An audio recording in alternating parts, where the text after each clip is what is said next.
તમે આમ રેસકો છે ક્યારે આમ ચક્કર મારવા ના, જાઓ ખરા?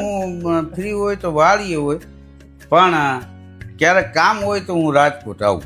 બરાબર. અને હું તો મારું સાદું ને સરળ જીવન છે જી અને મને કોઈ દેખાડો કરવાનું ઓલું નથી થતું. હા, હું તો વોટ્સએપ નથી વાપરતો. હું તો 4 ગુજરાતી ભણેલો છું. તે લોકો એનામાં મૂકીને મને જીવંત રાખ્યું કે હું એવું માનું છું કે આપણે જીવન એવું જીવવું કે કાયમી જીવી શકીએ, આજીવન એમ. ઘણી વાર આપણે વધારે માફામાં વહી જાય, પછી નીચું ઉતરવું એ અઘરું પડતું હોય છે. તો મારું તો સાદું ને સરળ જીવન છે. અને માણસ ગમે એ હોય તો ખાવી 3 રોટલી ને, એટલે જે મળ્યું છે એમાં આનંદ માણી લેવો. નહીં તો અત્યારે આ ઝડપી યુગમાં એવું છે એનો આનંદ નથી માણતા, નથી એ પામવા માટે લોકો આંધળી દોટ મૂકે છે.